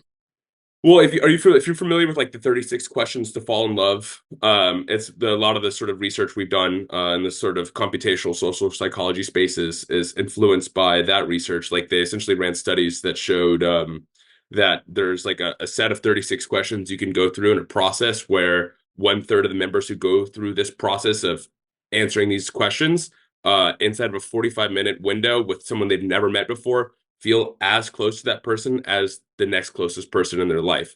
So there's actually a bunch of really cool psychological things you can do to connect people in really rapid ways, but no one's really taken an effort to productize this besides like, board games with like, we're not really strangers, stuff like that. So there seems to be a pretty interesting software play for people who are looking to connect. And obviously the loneliness epidemic is trite at this point, is how understood it is. Massey, some quick feedback. Yeah, sorry to just interject real quick. I'd start there as a bit like vision, because I think your like pitch was like encompass so much. Like pick like a narrow lane and just focus on like niching down on that and providing a product around that. I think I would bring a lot of clarity to your vision. Okay, I appreciate that. Sorry, John, I didn't mean to interrupt. Yeah, I was almost going to say exactly the same thing, Dan. I think if you're gonna pick dating as your lane, I would look at investing in that. If you're going to pick all social interactions as your lanes, no. I mean, no. So like, I like the focus, and I think dating is a great way to make money. All sorts of potential exits, and people are willing to pay for that. Oh yeah, no, yeah. Dating is where we're starting. I mean, exploring some friendship stuff as well as like finding people to play games with. Honestly, my background's applied physics, so I'm just running tight experiments with sort of different segments to sort of see what has the most traction and the most like I will spend money to be matched with more people, and sort of let the market tell me what is the like the best place. But like these are 1,000-person experiments rather than like building out an entire product. And see, going that way. I love the idea of a dating app that's pulling information from WhatsApp and all these other places to come up with better matches than just be stuck in the individual Tinder or Hinge or Bumble ecosystem. I think that's a great idea. Yeah, totally agree. It would be amazing if all of these like AI co-pilots sucked in all your data, processed it, and then created matches based on that. That'd be amazing. Oh yeah, there's great gamification tools like connect your Twitter, connect your LinkedIn, and there's some really cool things like actually from the research of Dr. Pennebaker about actually it's not just what you talk about, but how you talk about things. So it's like your percentage of preposition usage versus first person pronoun versus third person pronouns. And essentially we're taking that data, putting it into a higher embedding space, like the same sort of style of machine learning that like OpenAI uses to create their embeddings from text. And then pulling that down to create sort of like a personality vector of you of like not just what you like to talk about, but how you like to talk and how you like to think, to find other people who think and engage in similar ways or different enough ways that click with you. It's eHarmony 2024. Yeah. Is that what you're saying? Yeah. Okay. Pretty much, yeah. Okay, all right. Well, you could have started with that and then figured out. Like I said, this is like a pretty new pivot. We have the tech behind it, but I'm still kind of figuring out the language on how to talk about it. So I really appreciate this feedback. Yeah. Thank you. Sharks, anyone interested to connect with Massey? If you give me your word, you're going to focus on dating and get rid of the other stuff. I love the idea. I always thought a LinkedIn dating app would be plug-in would be something that a lot of people would sign up for. So if you're willing to do that, I'll be happy to talk to you. But if it's going to be this broad-ranging thing where I'm still fishing at 100 different ponds, I would take a pass. We'll focus on. I'm 85% sure that we're gonna focus on dating. There's definitely the most money there. It seems to be the one most need. So yeah, I'm down to have a conversation. It's where I don't like to make commitments like this, but I want to have a conversation. But it's definitely the place where we're most strongly leaning towards. Is that a yes, John? It's an 85% yes, so I guess I have to round up. Fantastic. What about the rest? Okay. Deal done? I'll wait for John to figure it out. Okay. Yeah. Yeah, John, ping us if it works out. We'll have us. Yeah. I'm the only single one on this panel. Yeah, that's right. That may be part of it. Who knows? Massi, I love your thought process as a founder. I wish you were building something that we can invest in. If you pivot to a B2B kind of model with that, what you're doing with that data, I would love to talk in the future. We have we're in the conversation with 6 different enterprise companies, communities to actually sell this as a service to their community, so if that takes off, then look me up. Okay. All right. Fantastic. So thank you. Javier, you had something to say? Yeah, unfortunately, it's not something we're investing in, but it's, again, I like how you're not committing to just one thing, letting the data talk, although I would also agree with John's sentiment on dating being the one, but figure it out. All right. I appreciate it. You got feedback, use it. Thank you for making some emotional conversation here. Good job. And we'll connect you with John after the event, probably tomorrow. Thank you. And we move on. The next person to present is Karande from Zopt AI. Samir, you ready? Yep. All right, fantastic. Okay. You got 2 minutes, go for it. Looks like I'm seeing myself. Yeah, you probably got some background, whatever. So go for it, no time. All right. Daniel, congratulations on putting great set of startups and great panel. Thank you. I'm Samir Karande, founder of Zopt. This is my third venture. Zopt is automated cloud optimization SaaS, started by AWS experts. The founding team worked at AWS. In fact, the founding team has helped more than 600 customers, AWS customers, and helped them save more than $200 million before starting this venture. So we carry a lot of first-hand experience of this piece. We launched this SaaS offering around 3 months ago. We spent most of last year building it. And in last 3 months, we have onboarded 30 customers in 3 continents. Probably you are already aware, 3 public cloud customers, they spend around $250 billion, 20% CAGR. 80 billion of that is wasted, approximately 30%. And the reason why this waste is happening is because cloud is getting complex day by day. Just AWS rolls out 3,000 features in a year. That's 10 features every day. And number of AWS services increased from 30 to 300 in the last 7 years. That's 10x, right? So average customer is struggling with the complexity and trying to make sense out of how to use cloud and make most out of it. At Zopt, we have codified our expertise. We free customers from cloud complexities. We help them improve gross margins, unit economics, and retire cloud debt. This means customers maximize returns on their cloud investment. We are the only cloud optimization platform in the market which offers performance guarantee when we are saving the cost. We are the only ones who are helping customers retire cloud debt, and we are the only ones who are helping customers with human-weighted automated implementation. We have raised an angel round around 6 months ago, $400,000 safe note, and we are raising $3 million to scale our product, sales, and support. Thank you. Happy to take any questions. Yeah, Sharks, any questions? So one more time, how many customers do you have, and what did you just say your ARR is? So we onboarded 30 customers in last 3 months. Okay. We have most of the customers using our free tier. Typical time it takes for customers to convert from free to paid is 30 to 90 days. We have 5 or 6 customers who are on the paid tier. We are at 50K ARR. 50. Okay, that's what you said. Okay. Yeah, I mean, this is complex enough, but I hear what you're saying. Who are your closest customer? Who are your closest competitors? I'm sorry. Who are you?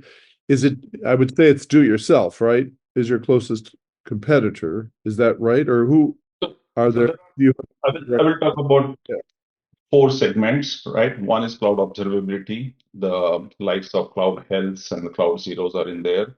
Second is the reservation management. The Prosper Ops kind of customer players are there. Third is the co-pilot motion where cloud cast AIs and lucidities are there, right? And fourth is where we provide a end-to-end cloud optimization. That's the fourth category, and that's the upcoming one. The closest one there is Cloud Thread, which recently got acquired just last week. FinOut acquired them. So this market is getting very, very hot. Okay. What's the typical size? I'm sorry, go ahead. No, I'm in. I'd love to see the deck. Absolutely.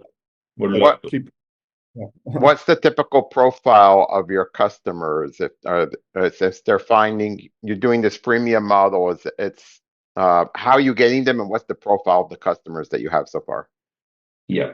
So we are focused on the middle of the pyramid because top of the pyramid is crowded with consulting companies, Accenture and Infosys going after them. Also, other players trying to go after those big spenders. We are focused on customers who are spending $100,000 to $2 million in a year.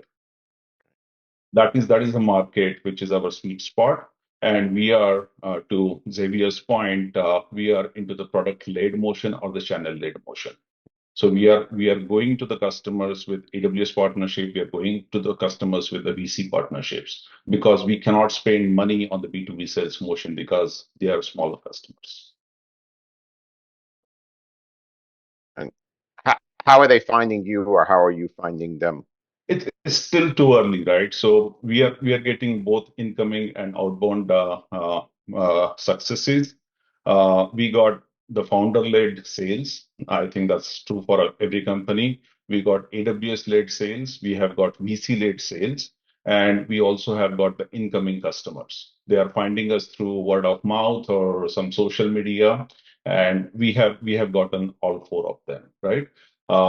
We would like more to be incoming, right? But we are not there yet. It will take time.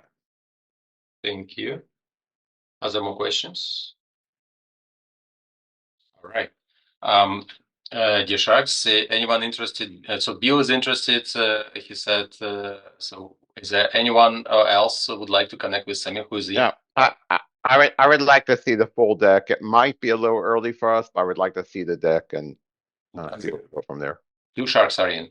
What about the rest? I'm on the fence because I think Cast is out there and doing a lot of what you do, and their pricing is pretty competitive. So can I comment? If you can convince me that you got some secret sauce that's better, I would take a look at it. But if you're really just similar to Cast, I think they've got a pretty big jump. Some other companies out there. John, Cast is only focused on up to 10% of customers' cloud spend because they are only focused on Kubernetes. What we do is 90% or more of customers' cloud spend. So our impact is at least 9x better than Cast AI. Okay. If you've got the numbers to back that up, I'd like to take a look at that. Absolutely. All right, we will connect you. So 3 Sharks are in. Interesting. So we're getting closer to jackpot and 2 Sharks to decide. It's Dan and Xavier. What about you guys? Xavier? Yeah, I'd like to talk, see the full deck. All right. So Interesting. So Dan, it's all on you. If you have a jackpot here or Oh no. I'm sorry. I'm gonna ruin the quorum. Just to be honest, I've seen like quite a few businesses acting in this space. I think it is quite crowded. I have nothing against the business. I actually think it can be a great business. I just don't feel that it is a venture backable, venture scalable business. I feel like it might be better served as like a high-end consultancy. You could probably do very well. But yeah, for that reason, I'm out. Thank you, Right. Dan. Yeah. Thank you, Dan, for the feedback. Appreciate it. Javier, did I interrupt you? Sorry, I felt like I did. Did I? If yes, I did. Sorry, I'm sorry. Did you finish what you wanted? No, you're All right. yeah. Thank you. So we're approaching the final stage of our event. This is the last, the final 30 minutes, and we already achieved 10 matches with investors. So let's see how many more matches we will get through this event. And the next person to present is Anshu Kandari. Anshu, are you ready? Yes. Hi, I'm ready. Go for it. You got 2 minutes. Hi, Sharks. In India, there exists a $700 billion market in which the infrastructure contractors, construction contractors, government contractors are still procuring in an archaic manner. They're still using WhatsApp. They're still using their physical handbooks to track a transaction. My name is Anshu. I'm a co-founder and CEO of ProcureYard, where we're building the intelligent B2B raw material procurement platform. How we are solving this problem is very unique. We are building a conversational ERP in which the conversations from both buying and selling side, our suppliers and buyers, we track them, build models, do negotiations, underwriting, and aggregations on the transactions. How this helps us? Very quickly, it solves the transaction problem by reducing the overall transaction time from 4 days to half a day. Also, on the aggregations, we save cost from 0.5% to 1.5%. We have started with metal procurement. We are doing $1 million a month already. We have been profitable from day one. The founding team has worked in companies like Facebook, Uber, Off Business, Metalbook, and have already built a similar business model earlier of $200 million profitable. Here, I'm trying to raise $1.8 million to continue with the current demand, and we have confirmation of 1.1 million. Thank you. Thank you. Great job. Very efficient. Dear Sharks, any questions to Anshu? I'm sorry, are you India-based, Anshu? Yes, I'm India. We are India-based. Yeah, I mean, there's the digitization that's happening in India is remarkable, and I've never seen like a market go from pen and paper to digital solutions so quickly. It's like a lot of interesting catalysts happening there. Just happens to be not a place that I invest. All right. Thank you. One shark is out. Thank you, Dan. What about the rest of the sharks? David, Javier, John? Yeah, I tend not to go places that are more than a 12-hour flight away. Thank you. Interesting. David, Javier? Yeah. That's outside the US, so wow. Thank you. Same for you, David, right? Yeah, US and Canada only at this time. Got it. Anshu, this is the feedback. Please share your GGW profile. Thank you for your presentation. It was actually very efficient. Appreciate that. And we're moving on. Please stay with us and support others. Thank you. Thanks a lot. Thank you. The next presenter is Al Berrios. Al, are you ready? Please turn on your video and mic. Al Berrios, are you ready? Al, this is the final call. Otherwise, we move to the next one. Okay, so the next person to present is Jack Blaser. Jack, you there? Yeah, hi. Yep, Jack Blazer, thanks. Can you hear me okay? Yeah, doing well. So let me find you. I don't see you. Jack. Oh, I found you. Okay. So yeah, interesting. exciting to have you. Please tell us what you got. You got 2 minutes. Great, thank you. Yeah, I'm Jack Blazer, founder of Mosaic. Hey, I want to kick this off by asking you a question. Have you ever used a Starbucks app or Taco Bell app? Because Starbucks spent $200 million building that. Taco Bell spent tens of millions, and I know that because our product manager built that app for them. Really expensive, but really powerful to have that digital experience available. The problem is the small retail stores don't have millions of dollars to build it. So Mosaic built a platform that allows any store, in particular, any store to have that same branded app, online menu, loyalty, rewards, payment, all in one experience. So that's breakthrough. It's powerful. We are targeted into the cannabis market. If you didn't know, cannabis is a $400 billion market globally, 100 billion in the US, 30 billion legal. The legalization of cannabis in 38 states and in Canada opened up a brand new market. The problem is that in this market, because it's new, there's terrible technology. So dispensaries don't have good tools to market to their customers. And that's a problem because they need to convert those 70% of users in the illicit market into theirs. And they need to educate new users because there's a wealth of medical benefits that people are finding out about. So it's a big problem that we're helping to solve with this breakthrough platform. So we're excited. We just started to roll out customers at the end of last year. We got 50 signed. We have a goal of getting over 200 customers this year. Once we get to 300, which will be late this year, early next year, we can get to profitability. We've raised 3 million, oversubscribed so far, but we're currently raising another 2.5 million going forward to help us gear up the sales and customer onboarding. And from an exit perspective, we're in a beautiful situation because over the next year, 2 or 3, legalization Schedule 3 will happen, and these big players like Amazon, Shopify will want to buy us or buy a company like us. Thank you. Thank you. Dear Sharks, any questions to Jack? Well, I just focus on the cannabis market. Well, the technology is fragmented and it's terrible, and the big players like Amazon, Shopify aren't going to enter it. So it gives us a window of opportunity to get really, and it's a big market. It's a $30 billion market that's growing to 100, that's actually 100 billion. So it's an opportunity to get in there to get in a good position so that when legalization happens, they'll want to buy us at a very high premium.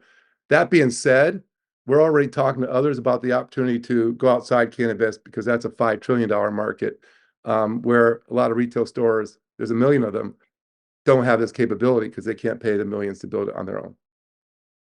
Is this a self-serve, low-code, no-code kind of do-it-yourself, or is it a service that you walk them through and do for them? Yeah, it's a service that's very easy for us to set up today.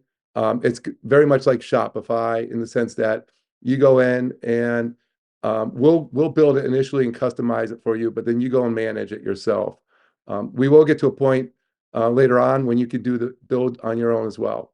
The business model is simple. It's $500 per month subscription, but we also get a percentage of every payment transaction that's done online. So from a business perspective, that's huge potential. And we collect all this data, so AI is going to be a part of our future as well. Okay.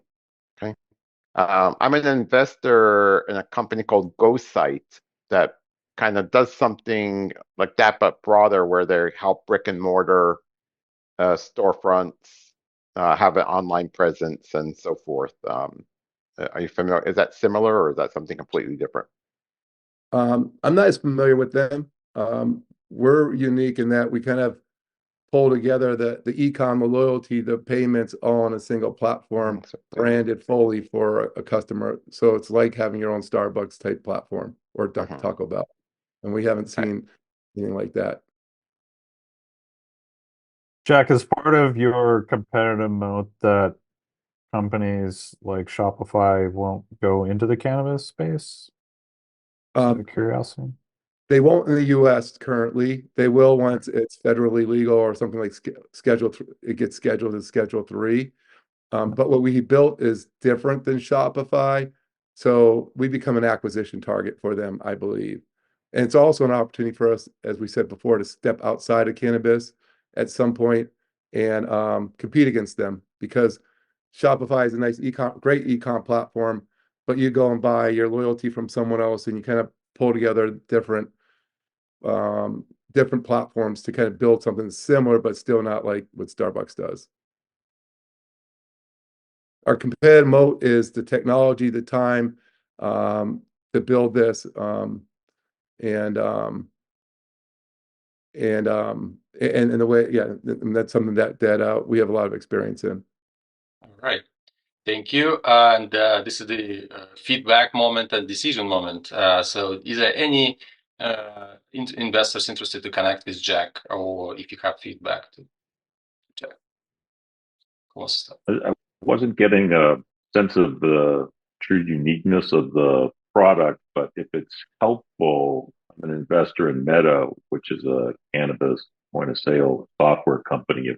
If there's some synergy there, I'd be happy to make that introduction for you. Yeah, I met the CEO at Mandel, and there's a little bit of overlap, but it's a potential partnership for us as well. But thank you. Yeah. Yeah, they're a good company. I recommend. Yep. Okay. Yeah, very good. We will connect you then. Thank you.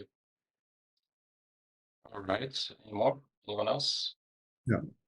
And my apologies. I mean, I tell people we invest very broadly in almost every sector, and then I condition it by saying except cannabis, right? I understand. Understand, Bill. No problem. One shark is in, one shark is out. We have Javier. Yeah, Javier. Yeah, I'm out. We like horizontal scale, so not the focus on one industry. Thank you. Two sharks are out. Dan and David, what do you say? Yeah, I'd say Xavier kind of piggyback on that, kind of for similar reasons. I think we kind of look for something that could expand across different verticals eventually. I'm not sure this one's for us. Yep, no problem. Thank you, Dan. Yeah. Yeah, I'm not super excited by the product or by the attraction compared to the amount raised and spent so far. So. All right. Yep. Thank you, David. Thank you. Appreciate the time, guys. This is the feedback. Please support others, share your information and GGW profile. Thank you, Jack. Appreciate that. Appreciate it. Thank you. We move on, and let's try Al Barrios again, because he texted me that he had technical problem. Al, are you ready? Just one more time. Yes, I am here. Am I being received right now? Yeah, we can hear Hello? you. Don't see you on the screen. Let me. Oh, I don't see you. I see myself. Do you have video on? I don't see you. I do have video. I see myself. Do you? Just a second. I see myself. Do you hear me? I don't. One moment. Let me locate you. I don't. I'm here. I'm here, and I see myself.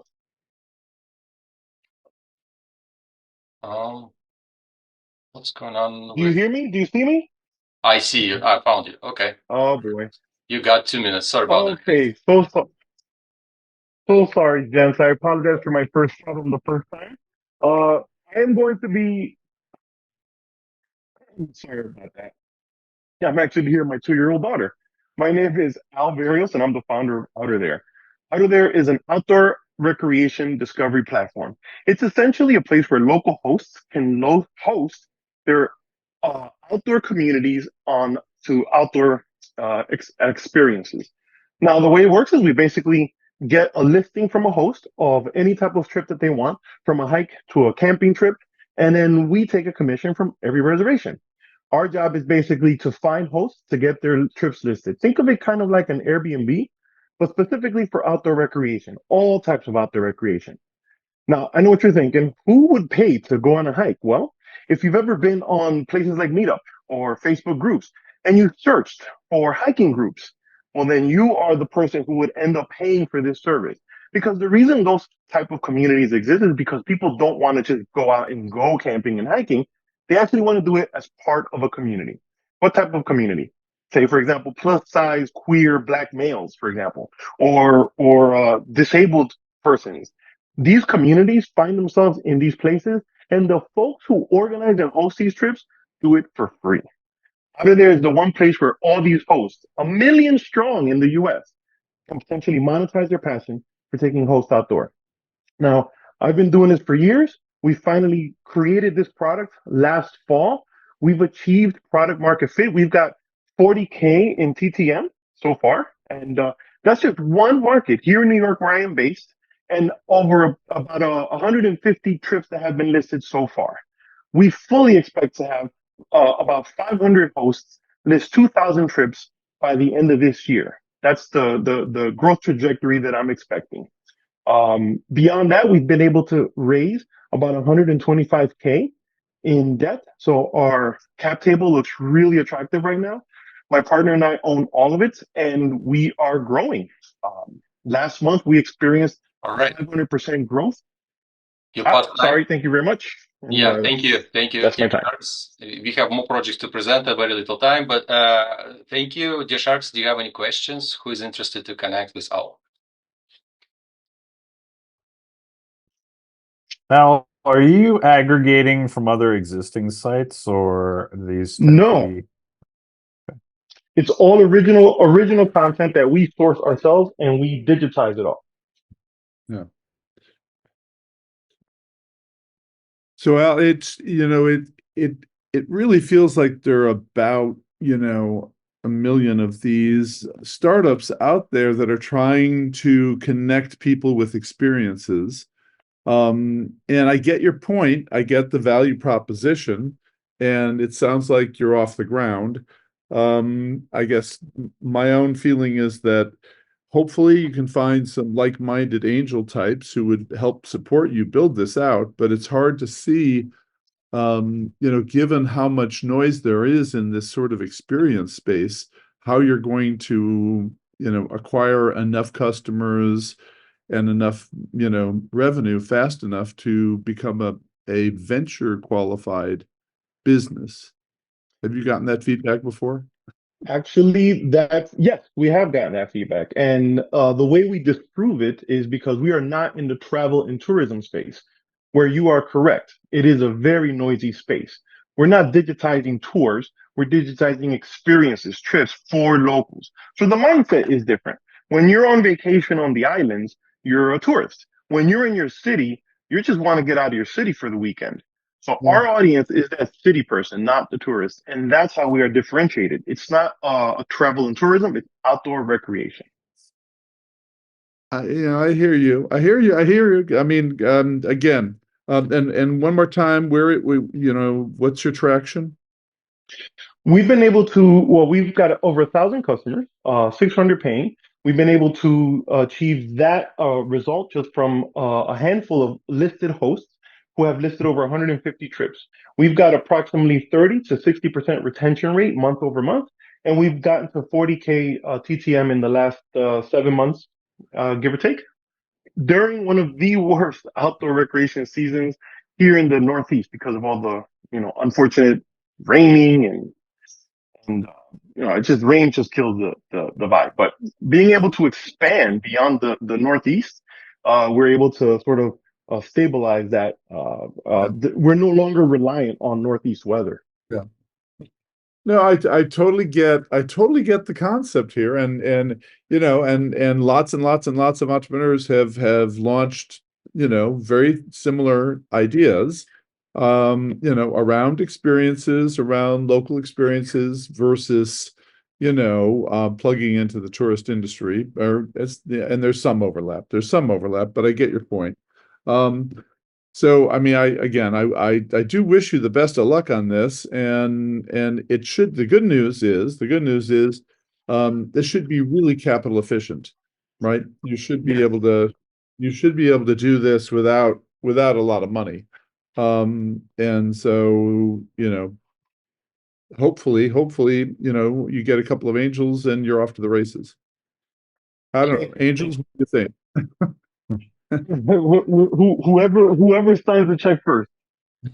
Yeah, basically agree with Bill's sentiment exactly. Like, I think you have the makings of a very neat and tidy local business that could do very well, or a super respectable side hustle But yeah, I think there has to be more. There has to be some kind of special secret sauce that differentiates you from a very crowded market to excite people in the venture space who are on this. Thank you. Thank you. Gotcha. Thank you. Is there any shark interested to connect with Al today? All right, Al. Al, I think you've got a nice lifestyle business. I played around with your website a little bit, so I assume you're going to add functionality and reviews and that kind of stuff. It's at the very earliest stage, but yeah, and I think it would get a little expensive to pour gas on this and try and make it a national or international operation. Marketing is expensive, and the TripAdvisors and their divisions of the world out there doing these, and the REIs of the world. It's a market that's competitive, and I just don't see a patentable differentiator here. Thank you. Thank you. Al, this is the feedback you got. Take best use of this. Share your information. We have more investors in the chat. And good luck with your project. Support others. All right? Thank you all. Thank you all for your feedback. Thank you. And you're taking final project for today. We have way more people willing to present, but time is limited. So with that, final one will be quick to let to investors to close. So those who didn't manage to present today, you'll have priority for the next event. So just reach out to my team. There is an email here in the chat just to make sure that we know about that. Paul Amoris from Buddhist System Incorporation. Paul, you there? Shout out. Yep, I'm here. Okay, let me find you. I don't see you. Just a second, Paul. I'm sorry, guys. Just Zoom is not helping.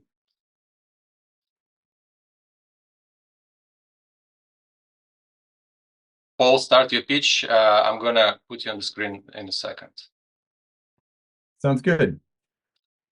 Hey everybody, my name's Paul. I'm a father of 4 living in Provincetown, Massachusetts. I've been a musician for 30 years, also worked in the film industry for 10 years. I've been on both sides of the fence with hiring and being hired for jobs. And what I learned is that the process of booking and paying freelancers is an absolute mess. For example, say you're in charge of putting together a film shoot for a commercial, you have 2 weeks to hire the crew and organize it.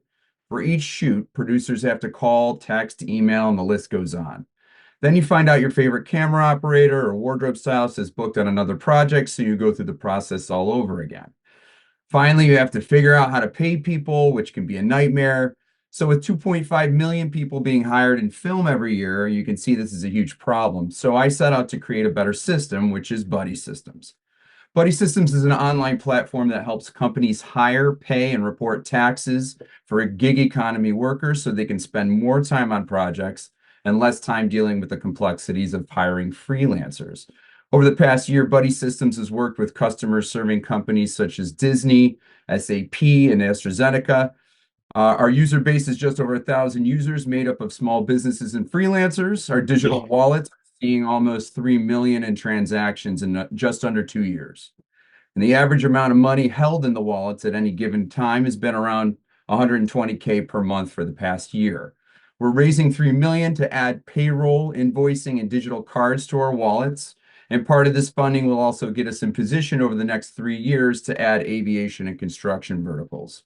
Our team is made up of industry experts in film and music, as well as successful tech entrepreneurs. And at Buddy Systems, we've created a way to hire, track, and pay gig workers that's faster, more efficient, and less expensive than anything that's out there currently. Thank you. Appreciate it. Dear Sharks, this is the final presenter for today. What's your questions to Paul?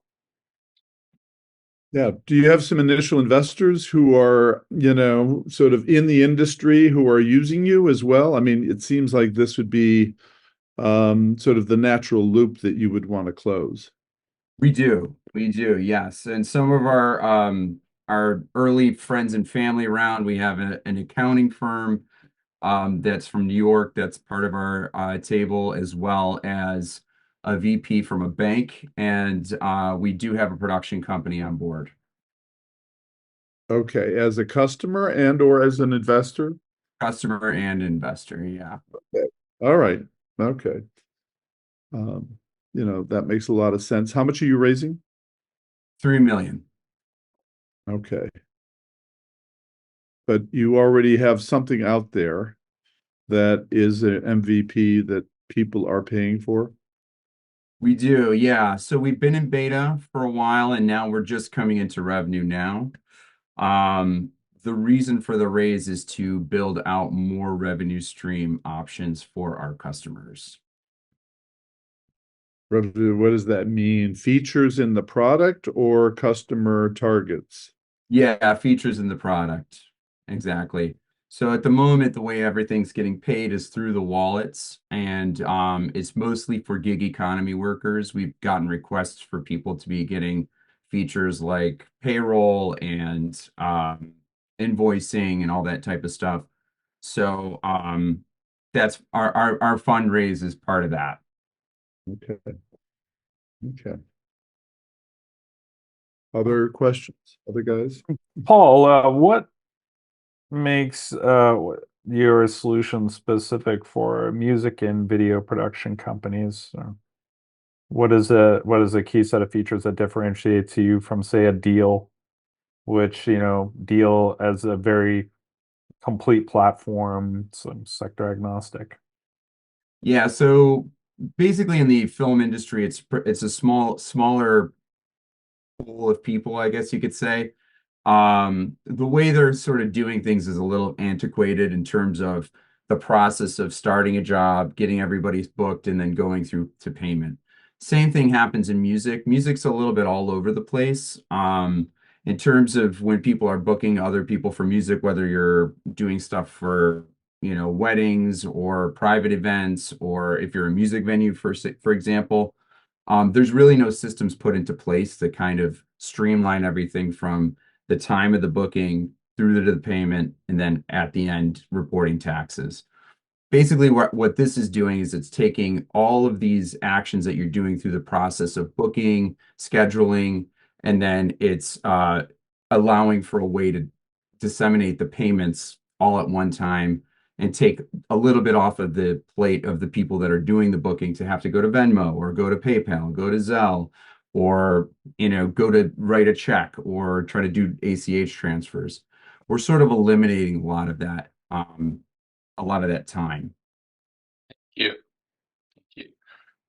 This How are you different from something like remote.com? Say again, remote.com? How are you different from something like remote.com? So essentially with buddy systems, there's also a community element that we're putting in place. Is we have a job board, and some of the future roadmap of what we're looking to do is to try to make it more of like a network. So for example, isn't that just turning into Upwork or one of Fiverr or one of those sites? yes and no. It's a little bit more for a closed community. We're not really looking to market it to the mass public, right? So if you need a camera operator or something, you have to sort of be in the buddy systems community so that it's paid subscription. And for Fiverr or Upwork, you go in, anybody can kind of go in there and do that. And it sort of brings the value down in terms of who you're going to pick and so on and so forth. Thank you, Paul. Thank you. So we are closing soon. So the final question to the Sharks: who is interested to connect with Paul? Who is in, and we will connect. Anyone? If it's just a payment gateway, I don't think it's particularly patentable or unique. And if you're trying to create a marketplace, that's a huge undertaking, an expensive one that I would not want to be up against the other guys, the incumbent. Okay. Yeah, I've got a friend in the music industry. I'm gonna bounce this off her to see, what she thinks, and we'll see. All right. Well, if Bill will let us know if that would be an interest, and then we will connect you. Okay, so thank you so much. No Sharks yet willing to connect. Let's close this session. Appreciate that. Paul, good luck. This is the final moment when we are closing this session. That was a fantastic 40-second event. And please, dear Sharks, close this. Bill, I know you gotta run soon, so I'll let you close first. What would be your final say? Yeah, no, thanks, Daniel. And I got to say, this platform is obviously helping entrepreneurs, because over the year or so, they're just getting better and better, and so they're getting better at sort of nailing it in these very short pitches, and the quality, I think, is also getting better. So congratulations to you. And to all of the entrepreneurs out there, really appreciate your putting together this platform. So continue the good work. And my apologies, I've got to. Okay. Thank you. Happy birthday, and always great to have you. Looking forward to see you again soon. Thank you. Thank you. Thank you. Javier, what feedback would you share with entrepreneurs? Whatever you have on your heart and mind, share. Yeah, thanks everyone for taking the time to pitch. It was great. I agree with Bill's sentiment from the last one I've been on. It seems like they're getting higher quality startups to join. I just say for everyone, make sure you're focusing on the problem, why people will need your product, and make sure that the market for that is large enough to produce venture-backed returns. Thank you, Javier. Appreciate it. Great to have you. Looking forward to have you again. Jon, what do you have on your mind and heart to share with the world of entrepreneurs here? Yeah, I mean, that's a great point, Javier. We didn't hear enough simple statements of problem and solution. I think what I came across, Daniel, today that was different, or what maybe was a little bit thought-provoking, was entrepreneurs need to not mistake a large market opportunity with trying to do everything. So you can be in the hamburger business and just be focused on hamburgers. It's a huge market opportunity. Or you can do menu proliferation and say, well, my restaurant's going to have every item you could possibly have under the sun. And what are you going to be? Cheesecake Factory? You want to do everything with mediocrity? So I think we've heard a couple pitches today in my mind that were the latter, and I much would rather see the former. I want to see a big market opportunity that the company is laser focused on. That's a great point. Be laser focused. Fantastic feedback. Thank you, Jon. David Mandel, what do you have to say? Well, Daniel, thanks for having me again. Quality is definitely improving. Some great startups today, and the event's well run. So this was great. Happy to be here. Happy to do it again. I do have to run. I'm a minute late now to my next meeting that's popping up for me. So I'm going to have to excuse myself. Thanks for having me. Appreciate that. Great too. See you. Great seeing you, Daniel. Thank you. Dan Ellis, you're closing our final global session here. What are your final feedback to entrepreneurs? Yeah, no, it's really great. I was going to say, awesome job here, Daniel, with this. Thank you so much for having me. What Bill and Xavier and honestly all the Sharks have said, I've done this for a year now with you, and the quality improvement is dramatic. So somewhere something is being absorbed into sharper pitches and conveying this information to investors better. So the pitches are definitely getting stronger.